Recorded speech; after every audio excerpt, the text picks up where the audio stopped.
بسم اللہ الرحمن الرحیم۔ شروع اللہ کے نام سے جو سب پر مہربان ہے، بہت مہربان ہے۔ والنازعات غرقا والناشطات نشطا والسابحات سبحا السابقات سبقا المدبرات امرا۔ قسم ہے ان فرشتوں کی جو کافروں کی روح سختی سے کھینچتے ہیں اور جو مومنوں کی روح کی گرہ نرمی سے کھول دیتے ہیں، پھر فضا میں تیرتے ہوئے جاتے ہیں، پھر تیزی سے لپکتے ہیں، پھر جو حکم ملتا ہے اس کو پورا کرنے کا انتظام کرتے ہیں۔ یوم ترجف الراجفہ تتبعها الرادفہ قلوب یومئذ واجفہ ابصارها خاشعہ یقولون ائنا لمردودون فی الحافرہ۔ کہ جس دن بھونچال ہر چیز کو ہلا ڈالے گا، پھر اس کے بعد ایک اور جھٹکا آئے گا۔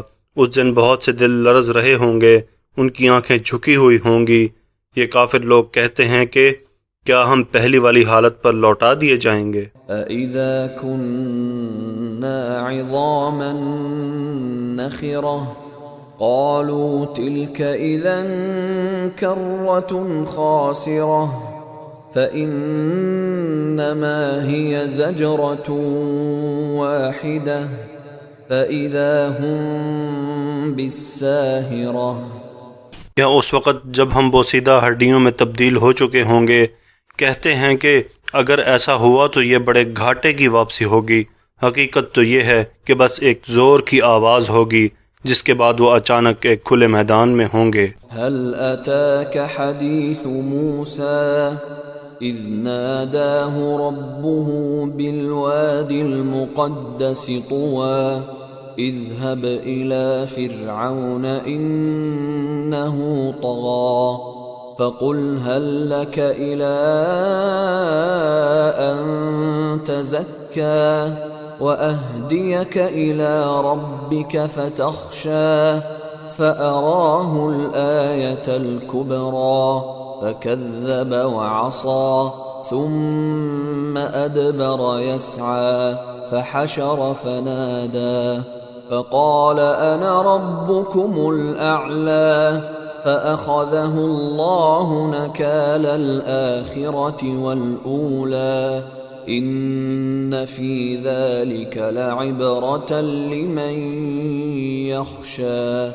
اے پیغمبر، کیا تمہیں موسیٰ کا واقعہ پہنچا ہے جب ان کے پروردگار نے انہیں طوا کی مقدس وادی میں آواز دی تھی کہ فرعون کے پاس چلے جاؤ، اس نے بہت سرکشی اختیار کر رکھی ہے، اور اس سے کہو کہ کیا تمہیں یہ خواہش ہے کہ تم سنور جاؤ، اور یہ کہ میں تمہیں تمہارے پروردگار کا راستہ دکھاؤں تو تمہارے دل میں خوف پیدا ہو جائے۔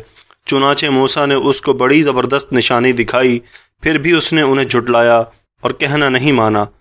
پھر دوڑ دھوپ کرنے کے لیے پلٹا، پھر سب کو اکٹھا کیا اور آواز لگائی اور کہا کہ میں تمہارا اعلیٰ درجے کا پروردگار ہوں۔ نتیجہ یہ ہوا کہ اللہ نے اسے آخرت اور دنیا کے عذاب میں پکڑ لیا۔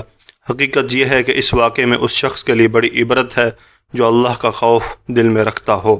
أأنتم أشد خلقا أم السماء بناها رفع سمكها فسواها وأغطش ليلها وأخرج ضحاها والأرض بعد ذلك دحاها أخرج منها ماءها ومرعاها والجبال أرساها متاعا لكم ولأنعامكم فإذا جاءت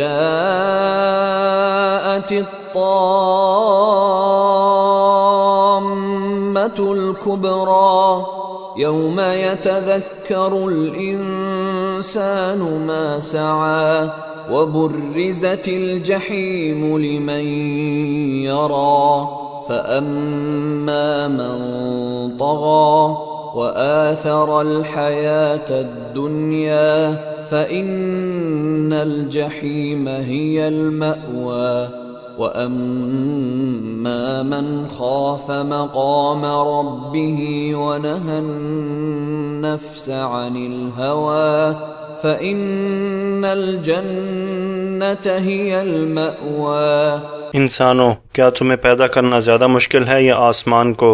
اس کو اللہ نے بنایا، اس کی بلندی اٹھائی ہے، پھر اسے ٹھیک کیا ہے، اور اس کی رات کو اندھیری بنایا ہے، اور اس کے دن کی دھوپ باہر نکال دی ہے، اور زمین کو اس کے بعد بچھا دیا ہے، اس میں سے اس کا پانی اور اس کا چارہ نکالا ہے، اور پہاڑوں کو گاڑ دیا ہے تاکہ تمہیں اور تمہارے مویشیوں کو فائدہ پہنچائے۔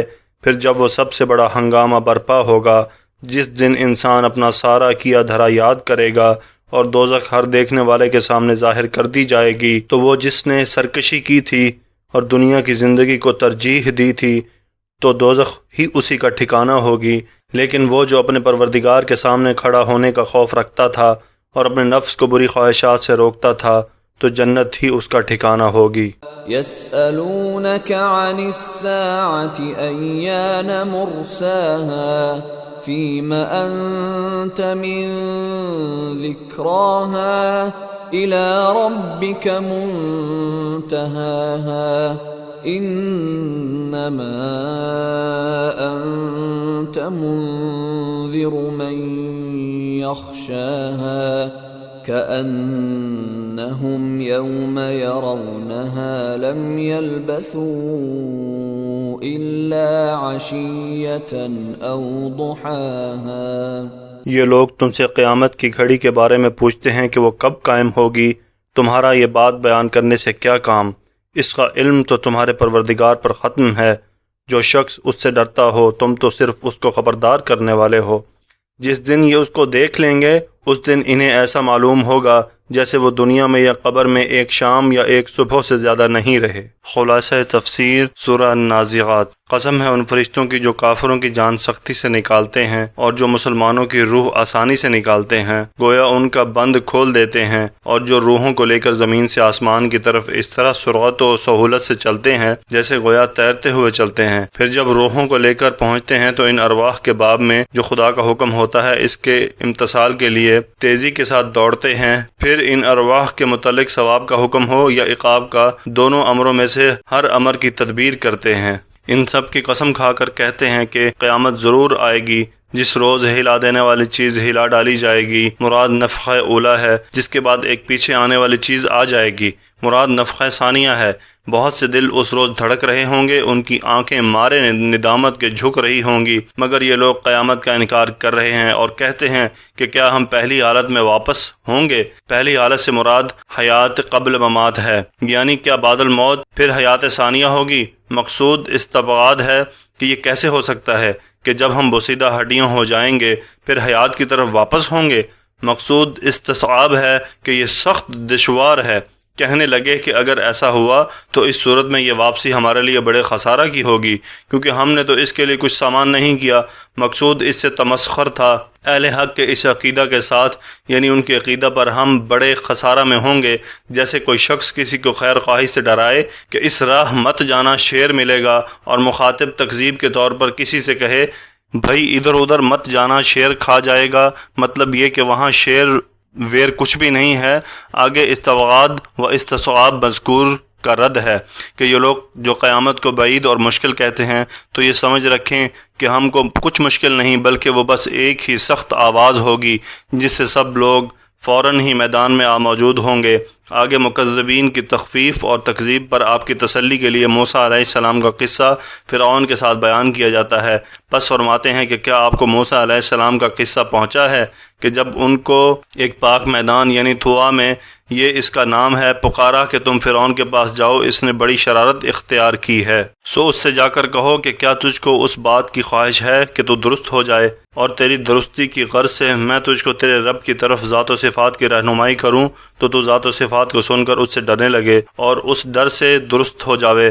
غرض یہ حکم سن کر موسیٰ علیہ السلام ان کے پاس گئے اور جا کر پیغام دیا۔ پھر جب اس نے دلیل نبوت کی طلب کی تو اس کو بڑی نشانی نبوت کی دکھلائی، مراد معجزہ عصا و بیضہ ہے۔ تو اس فرعون نے ان کو جھٹلایا اور ان کا کہنا نہ مانا، پھر موسیٰ علیہ السلام سے جدا ہو کر ان کے خلاف کوشش کرنے لگا اور لوگوں کو جمع کیا۔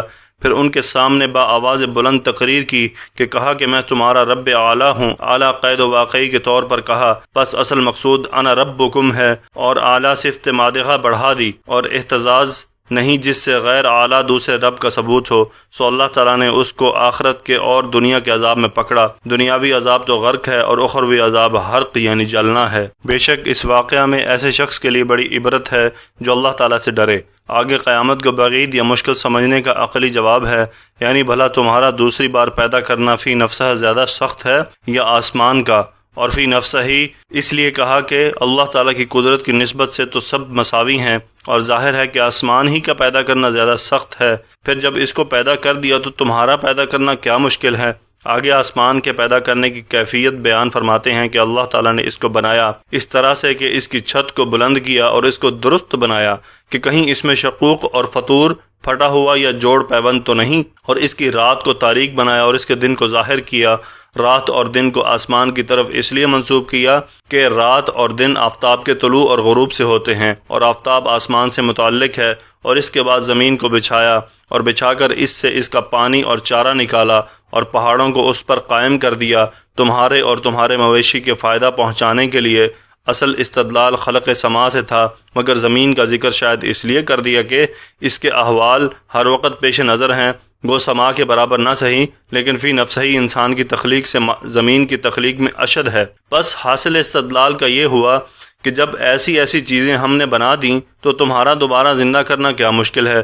آگے بحث کے بعد جو واقعات مجازتاً کے متعلق ہوں گے ان کی تفصیل ہے کہ یعنی قیامت کا امکان اور صحت وقوع تو ثابت ہو گیا، سو جب وہ بڑا ہنگامہ آئے گا، یعنی جس دن انسان اپنے کیے کو یاد کرے گا اور دیکھنے والوں کے سامنے دوزخ ظاہر کی جائے گی، تو اس روز یہ حالت ہوگی کہ جس شخص نے حق سے سرکشی کی ہوگی اور آخرت کا منکر ہو کر اس پر دنیاوی زندگی کو ترجیح دی ہوگی، سو دوزخ اس کا ٹھکانہ ہوگا۔ اور جو شخص دنیا میں اپنے رب کے سامنے کھڑا ہونے سے ڈرا ہوگا کہ قیامت اور آخرت اور حساب کتاب پر اس کا ایمان مکمل ہو، اور نفس کو حرام خواہش سے روکا یعنی اعتقاد صحیح کے ساتھ عمل صالح بھی کیا ہوگا، سو جنت اس کا ٹھکانہ ہوگا۔ اور عمل صالح طریق جنت ہے، موقوف علیہ نہیں، چونکہ کفار بقصد انکار قیامت کی اس وقت پوچھا کرتے تھے۔ آگے اس کا جواب ہے، یعنی یہ لوگ آپ سے قیامت کے متعلق پوچھتے ہیں کہ اس کا وقوع کب ہوگا، سو اس کے بیان کرنے سے آپ کا کیا تعلق؟ کیونکہ بیان کا موقوف علیہ علم ہے، اور قیامت کے معین وقت ہم نے کسی کو بتلایا نہیں، بلکہ اس کے علم کے تعین کا مدار صرف آپ کے رب کی طرف ہے، اور آپ تو صرف اخبار اجمالی سے ایسے شخص کے ڈرانے والے ہیں جو اس سے ڈرتا ہو اور ڈر کر ایمان لانے والا ہو۔ اور یہ لوگ جو جلدی مچا رہے ہیں تو سمجھ لیں کہ جس روز یہ اس کو دیکھ لیں گے تو ان کو معلوم ایسا ہوگا کہ گویا دنیا میں صرف ایک دن کے آخری حصہ ہیں یا اس کے اول حصہ میں رہے، بس یعنی دنیا کی مدت طویلہ قصیر معلوم ہوگی، اور سمجھیں گے کہ عذاب بڑی جلدی آ گیا جس کی یہ استدعا کیا کرتے تھے۔ حاصل یہ ہے کہ جلد بازی کیوں کرتے ہو؟ وقوع کے وقت اس کو یہی سمجھو گے کہ بڑی جلدی ہو گیا، جس دیر کو آپ کچھ دیر سمجھ رہے ہو یہ دیر معلوم نہ ہوگی۔ معارف و مسائل۔ والنازعات غرقا، نازعات نزع سے مشتق ہیں جس کے معنی کسی چیز کو کھینچ کر نکالنے کے آتے ہیں، اور غرقہ اس کی تاکید ہے کیونکہ غرق اور اغراق کے معنی کسی کام میں پوری قوت شدت خرچ کرنے کے ہیں۔ محاورہ میں کہا جاتا ہے یعنی کمان کھینچنے والے نے اس کے کھینچنے میں اپنی پوری قوت خرچ کر دی۔ اس صورت کے شروع میں ملائکہ کی چند صفات اور حالات بیان کر کے ان کی قسم کھائی گئی، اور جواب قسم بدلالت حال حذف کر دیا گیا۔ مراد اس سے قیامت اور حشر و نشر کا یقیناً واقع ہونا ہے۔ فرشتوں کی قسم شاید اس مناسبت سے کھائی گئی ہے کہ اگرچہ فرشتے اس وقت بھی تمام عالم کے نظم و نسق میں دخل رکھتے اور اپنی اپنی خدمت بجا لاتے ہیں، لیکن قیامت کے روز اسباب مادیہ کے سب رشتے ٹوٹ جائیں گے، غیر معمولی حالات و واقعات پیش آئیں گے، ان واقعات میں فرشتے ہی کام کریں گے۔ فرشتوں کی اس جگہ 5 صفات وہ بیان کی گئیں جن کا تعلق انسان کی موت اور نزع روح سے ہے۔ مقصد تو قیامت کا حق ہونا بیان کرنا ہے۔ شروع اس کا انسان کی موت سے کیا گیا کہ ہر انسان کی موت خود اس کے لیے ایک جزوی قیامت ہے، اور قیامت کے اعتقاد میں اس کا بڑا دخل ہے۔ ان 5 صفات میں سے پہلی صفت النازعات غرقا، یعنی سختی کے ساتھ کھینچ کر نکالنے والے، مراد اس سے وہ عذاب کے فرشتے ہیں جو کافر کی روح سختی کے ساتھ نکالتے ہیں۔ مراد اس سختی سے روحانی سختی اور تکلیف ہے۔ یہ ضروری نہیں کہ دیکھنے والوں کو بھی اس سختی کا احساس ہو، اسی لیے بسا اوقات یہ بھی دیکھا جاتا ہے کہ کافر کی روح بظاہر آسانی سے نکلتی ہے، مگر یہ آسانی ہمارے دیکھنے میں ہے۔ جو سختی اس کی روح پر ہو رہی ہے اس کو کون دیکھ سکتا ہے؟ وہ تو اللہ تعالیٰ ہی کی خبر دینے سے معلوم ہو سکتی ہے۔ اس لیے اس جملے میں یہ خبر دے دی گئی کہ کفار کی روح کو کھینچ کر سختی سے نکالا جاتا ہے۔ دوسری صفت ہے وَالنَّاشِطَاتِ نَشْطًا۔ ناشطات نشط سے مشتق ہے، جس کے معنی بندھن کھول دینے کے ہیں۔ جس چیز میں پانی یا ہوا وغیرہ بھری ہو اس کا بندھن کھول دینے سے وہ پانی وغیرہ آسانی کے ساتھ نکل جاتا ہے۔ اس میں مومن کی روح نکلنے کو اس سے تشبیہ دے کر بتلایا ہے کہ جو فرشتے مومن کی قبض روح پر مقرر ہیں وہ آسانی سے اس کو قبض کرتے ہیں، شدت نہیں کرتے۔ یہاں بھی آسانی روحانی مراد ہے، جسمانی نہیں۔ اس لیے کسی مسلمان بلکہ مرد صالح کو بوقت موت نزع روح میں دیر لگنے سے یہ نہیں کہا جا سکتا کہ اس پر سختی ہو رہی ہے، اگرچہ جسمانی طور پر یہ سختی دیکھی جاتی ہے۔ اصل وجہ یہ ہے کہ کافر کو نزع روح کے وقت ہی برزخ کا عذاب سامنے آ جاتا ہے۔ اس کی روح اس سے گھبرا کر بدن میں چھپنا چاہتی ہے، فرشتے کھینچ کر نکالتے ہیں، اور مومن کی روح کے سامنے عالم برزخ کا ثواب، نعمتیں اور بشارتیں آتی ہیں تو اس کی روح تیزی سے ان کی طرف جانا چاہتی ہے۔ تیسری صفت فرشتوں کی وَالسَّابِحَاتِ سَبْحًا۔ سبح کے لغوی معنی تیرنے کے آتے ہیں۔ مراد اس جگہ تیزی سے چلنا ہے، جیسے دریا میں کوئی آڑ پہاڑ نہیں ہوتا۔ تیرنے والا یا کشتی وغیرہ میں چلنے والا سیدھا اپنی منزل مقصود کی طرف جاتا ہے۔ فرشتوں کی یہ صفت کہ تیز جانے والے ہیں، یہ بھی ملائکہ موت سے متعلق ہے کہ انسان کی روح قبض کرنے کے بعد اس کو تیزی سے آسمان کی طرف لے جاتے ہیں۔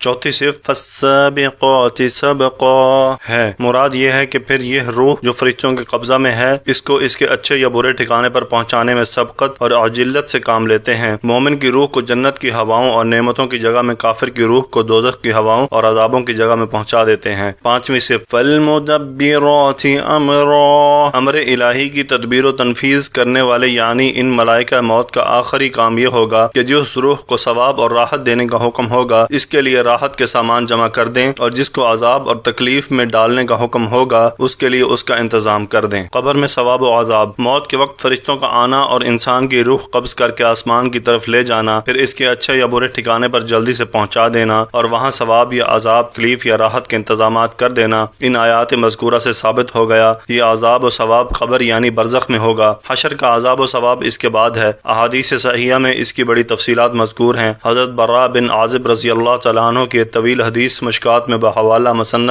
احمد مذکور ہے۔ نفس اور روح کے متعلق حضرت قاضی ثناء اللہ رحمۃ اللہ علیہ کی تحقیق تفسیر مظہری کے حوالہ سے نفس و روح کی حقیقت پر کچھ کلام سورہ حجر کی آیت 69 کے تحت گزر چکا ہے۔ اسی سلسلہ کی مزید تحقیق و توضیح بہقی وقت حضرت قاضی ثناء اللہ رحمۃ اللہ علیہ پانی پتی نے اس جگہ تحریر فرمائی ہے، جس سے بہت سے اشکالات حل ہو جاتے ہیں۔ وہ یہ ہے کہ حدیث مذکور سے یہ واضح ہوتا ہے کہ نفس انسانی ایک جسم لطیف ہے جو اس کے جسم کثیف کے اندر سمایا ہوا ہے، اور وہ انہیں مادی عناصر اربع سے بنا ہے۔ فلاسفہ اور اتباع اسی کو روح کہتے ہیں، مگر در حقیقت روح انسانی ایک جوہر مجرد اور لطیفہ ربانی ہے جو اس طبعی روح یعنی نفس کے ساتھ ایک خاص تعلق رکھتا ہے، اور طبعی روح یعنی نفس کی حیات خود اس لطیفہ ربانی پر موقوف ہے۔ گویا اس کو روح اور روح کہہ سکتے ہیں کہ جسم کی زندگی نفس سے ہے اور نفس کی زندگی اس روح سے وابستہ ہے، اور اس روح مجرد اور لطیفہ ربانی کا تعلق اسی جسم لطیف یعنی نفس کے ساتھ ہے، اور کس طرح کا ہے اس کی حقیقت کا علم ان کے پیدا کرنے والے کے سوا کسی کو نہیں۔ اور یہ جسم لطیف جس کا نام نفس ہے،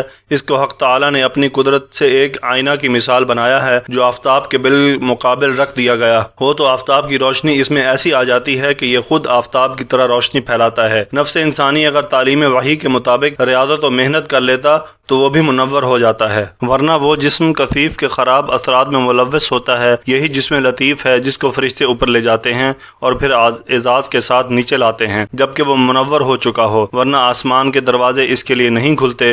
اوپر ہی سے نیچے پٹخ دیا جاتا ہے، یعنی جسم لطیف ہے جس کے بارے میں حدیث مذکور میں ہے کہ ہم نے اس کو زمین کی مٹی سے پیدا کیا، پھر اس میں لوٹا رہیں گے، پھر اسی سے دوبارہ پیدا کریں گے۔ یہی جسم لطیف اعمال صالحہ سے منور اور خوشبودار بن جاتا ہے اور کفر و شرک سے بدبودار ہو جاتا ہے۔ باقی روح مجرد، اس کا تعلق جسم کثیف کے ساتھ بواسطہ جسم لطیف یعنی نفس کے ہوتا ہے، اس پر موت طاری نہیں ہوتی۔ قبر کا عذاب و ثواب بھی اسی جسم لطیف یعنی نفس سے وابستہ ہے اور اس نفس کا تعلق قبر سے ہی رہتا ہے، اور روح مجرد علیین میں ہوتی ہے اور روح مجرد اس کے ثواب و عذاب سے بالواسطہ متاثر ہوتی ہے۔ اس طرح روح کا قبر میں ہونا بمعنی نفس کے صحیح ہے اور اس کا عالم ارواح یا علیین میں رہنا بمعنی روح مجرد صحیح ہے۔ اس سے ان روایات مختلفہ کی تطبیق بھی ہو جاتی ہے، واللہ عالم۔ آگے قیامت کے وقوع اور اس میں پہلے نفخ صور سے سارے عالم کی فنا، پھر دوسرے سارے عالم کی دوبارہ ایجاد اور اس پر کفار کے شبہ استبغات کا جواب مذکور ہے۔ اس کے آخر میں فرمایا فَإِذَا هُمْ بِالسَّاهِرَةِ، ساہرہ سطح زمین کو کہا جاتا ہے۔ قیامت میں جو زمین دوبارہ پیدا کی جاوے گی وہ پوری ایک سطح مستوی ہوگی، اس میں آڑ پہاڑ عمارت یا غار نہیں ہوگا، اسی کو ساحرہ کہا گیا ہے۔ اس کے بعد کفار منکرین قیامت کی ضد اور عناء سے جو حضرت صلی اللہ علیہ وسلم کو ایذا پہنچتی تھی، اس کا ازالہ فرعون اور حضرت موسیٰ علیہ السلام کا قصہ بیان کر کے کیا گیا کہ مخالفین سے ایسی ایذائیں کچھ آپ کے لیے مخصوص نہیں، انبیاء سابقین کو بھی بڑی بڑی ایذائیں ان سے پہلے پہنچی ہیں، انہوں نے صبر کیا، آپ بھی صبر سے کام لیں۔ فَأَخَذَهُ اللَّهُ نَكَالَ الْآخِرَةِ وَالْأُولَى، نکال ایسے عذاب کو کہا جاتا ہے جس کو دیکھ کر دوسروں کو عبرت ہو اور سب سہم جائیں۔ نکال آخرت فرعون کے لیے آخرت کا عذاب ہے اور نکال اولا سے مراد وہ عذاب ہے جو دنیا میں اس کی پوری قوم کو غرق دریا ہو جانے سے ان کو پہنچا۔ آگے پھر منکرین حشر و نشر کے اس استبعاد اور شبہ کا ازالہ ہے کہ مرنے اور مٹی ہو جانے کے بعد کیسے دوبارہ زندہ کیے جائیں گے۔ اس میں حق تعالی نے آسمان و زمین اور ان کے اندر پیدا کی ہوئی عظیم مخلوقات کا ذکر کر کے انسان غافل کو اس پر متنبہ کیا ہے کہ جس ذات نے ایسی عظیم الشان مخلوقات کو ابتدائی وجود بغیر کسی مادہ و آلہ کے عطا فرمایا، اور اگر اس کو نیست و نابود کرنے کے بعد دوبارہ وجود عطا فرما دے تو تمہارے تعجب کا کیا مقام ہے۔ آگے پھر روز قیامت کی شدت اور اس روز ہر شخص کے اعمال کا سامنے آ جانا اور اہل جنت اور اہل جہنم کے دونوں ٹھکانوں کا بیان، اور آخر میں اہل جنت اور اہل دوزخ کے خاص علامات کا بیان، جس سے ایک انسان دنیا ہی میں یہ فیصلہ کر سکتا ہے کہ ضابطہ سے میرا ٹھکانہ جنت میں ہے یا دوزخ میں۔ ضابطہ اس لیے کہا گیا کہ کسی کی شفاعت یا بلا واسطہ حق تعالیٰ کی رحمت سے کسی جہنمی کو اس سے آزاد کر کے جنت میں پہنچا دینا، جیسا کہ بہت سی روایات اور حدیث میں آیا ہے، اس پر دلالت کرتی ہیں کہ وہ ایک استثنائی حکم ہے اور اصل ضابطہ جنت یا دوزخ میں ٹھکانے کا وہی ہے جو ان آیات میں بیان فرمایا ہے۔ پہلے اہل جہنم کے خاص علامات بیان کی گئیں، وہ دو ہیں۔ فَأَمَّا مَن طَغَىٰ وَآثَرَ الْحَيَاةَ الدُّنْيَا، اول طغیان یعنی اللہ تعالیٰ اور اس کے رسول کے احکام کی پابندی کی بجائے سرکشی کرنا، دوسرے دنیا کی زندگی کو آخرت پر ترجیح دینا، یعنی جب ایسا کوئی کام سامنے آئے کہ اس کے اختیار کرنے سے دنیا میں تو آرام یا لذت ملتی ہے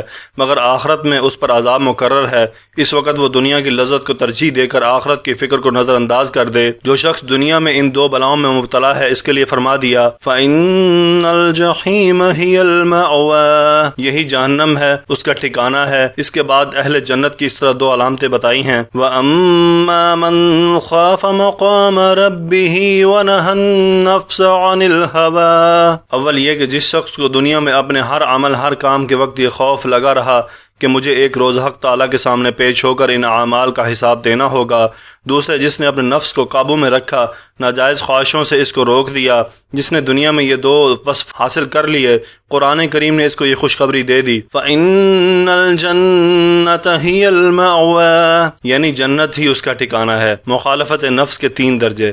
آیت مذکورہ میں جنت کے ٹھکانے کی 2 شرطیں بتلائی ہیں اور غور کیا جائے تو وہ نتیجہ کے اعتبار سے ایک ہی ہے، کیونکہ پہلی شرط اللہ تعالیٰ کے حضور جواب دہی کا خوف ہے، دوسری شرط نفس کو ہوا سے روکنا، اور حقیقت یہ ہے خدا کا خوف ہی نفس کو اتباع ہوا سے روکنے والی چیز ہے۔ حضرت قاضی ثناء اللہ پانی پتی رحمۃ اللہ علیہ نے تفسیر مظہری میں فرمایا کہ مخالفت ہوا کے 3 درجے ہیں۔ اول درجہ تو یہ ہے کہ آدمی ان عقائد باطلہ سے بچ جائے جو ظاہر نصوص اور اجماع سلف کے خلاف ہوں، اس درجہ میں پہنچ کر وہ سنی مسلمان کہلانے کا مستحق ہو جاتا ہے۔ متوسط درجہ یہ ہے کہ وہ کسی معصیت اور گناہ کا ارادہ کرے، پھر اس کو یہ بات یاد آ جائے کہ مجھے اللہ کے سامنے حساب دینا ہے، اس خیال کی بنا پر گناہ کو ترک کر دے۔ اسی متوسط درجے کا تکملہ یہ ہے کہ آدمی شبہات سے بھی پرہیز کرے، اور جس مباح اور جائز کام میں مشغول ہونے سے کسی ناجائز کام میں مبتلا ہو جانے کا خطرہ ہو، اس جائز کام کو بھی ترک کر دے، جیسے کہ حضرت نعمان رضی اللہ تعالیٰ عنہ بن بشیر کی حدیث میں ہے کہ رسول اللہ صلی اللہ علیہ وسلم نے فرمایا کہ جس نے مشتبہات سے پرہیز کر لیا اس نے اپنی آبرو اور دین کو بچا لیا، اور جو شخص مشتبہات میں مبتلا ہو گیا وہ بالآخر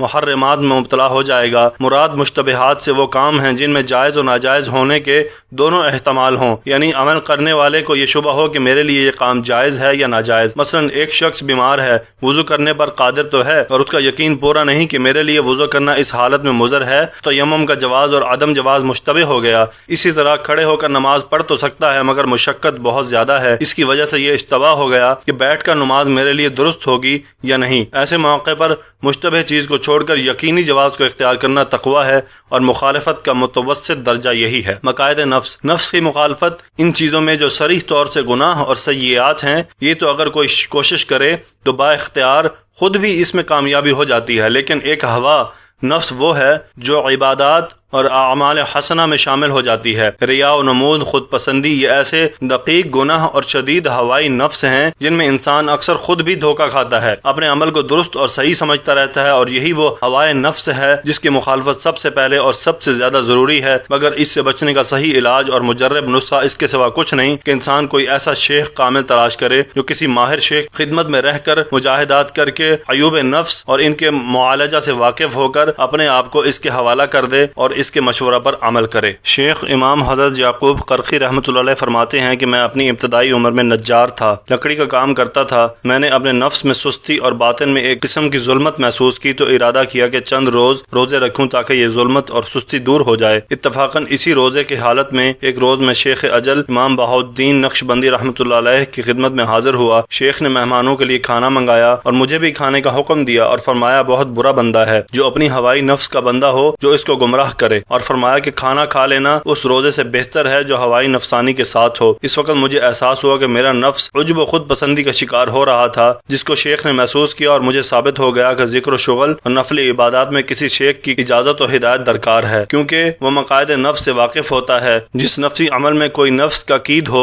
اس سے روک دے گا۔ اس وقت میں نے حضرت شیخ نقشبندی سے عرض کیا کہ حضرت اگر ایسا شیخ جس کو اصطلاح میں فانی فی اللہ اور باقی باللہ کہا جاتا ہے کسی کو میسر نہ ہو تو وہ کیا کرے؟ شیخ نے فرمایا کہ اس کو چاہیے کہ استغفار کی کثرت کرے اور ہر نماز کے بعد 20 مرتبہ استغفار کرنے کی پابندی کرے تاکہ 5 وقت 100 مرتبہ استغفار ہو جائے، کیونکہ حضرت صلی اللہ علیہ وسلم کا ارشاد ہے کہ بعض اوقات میں اپنے قلب میں قدورت محسوس کرتا ہوں اور ہر روز اللہ تعالیٰ سے 100 مرتبہ استغفار یعنی طلب مغفرت کرتا ہوں۔ تیسرا اعلیٰ درجہ مخالفت ہوائی نفس کا یہ ہے کہ کثرت ذکر اور مجاہدات اور ریاضت کے ذریعے اپنے نفس کو ایسا مزکی بنانے کہ اس میں وہ ہوائی نفسانی باقی نہ رہے جو انسان کو شر کی طرف کھینچتی ہے۔ یہ مقام و ولایت خاصہ کا مقام ہے اور اسی شخص کو حاصل ہوتا ہے جس کو صوفیہ کی اصطلاح میں فانی فی اللہ اور باقی باللہ کہا جاتا ہے۔ یہی لوگ قرآن کی اس آیت کے مصداق ہیں جو شیطان کو مخاطب کر کے کہی گئی ہے، ان عبادی لیس لک علیہم سلطان، یعنی میرے خاص بندوں پر تیرا قابو نہیں چل سکے گا، اور یہی مصداق ہیں اس حدیث کے جس میں حضرت صلی اللہ علیہ وسلم نے فرمایا، یعنی تم میں کوئی شخص اس وقت تک مومن کامل نہیں ہو سکتا جب تک اس کے ہوائی نفس میری تعلیمات کے تابع نہ ہو جائیں۔ آخر صورت میں کفار کے اسی معاندانہ سوال کا جواب دیا گیا کہ وہ حضرت صلی اللہ علیہ وسلم سے قیامت کے متعلق تاریخ اور وقت بتلانے پر اصرار کرتے تھے۔ حاصل جواب یہ ہے کہ اس کو حق تعالیٰ نے اپنی حکمت بالغہ سے صرف اپنی ذات کے لیے مخصوص کر رکھا ہے، اس کی اطلاع کسی فرشتے یا رسول کو بھی نہیں دی گئی، اس لیے یہ مطالبہ لغو ہے۔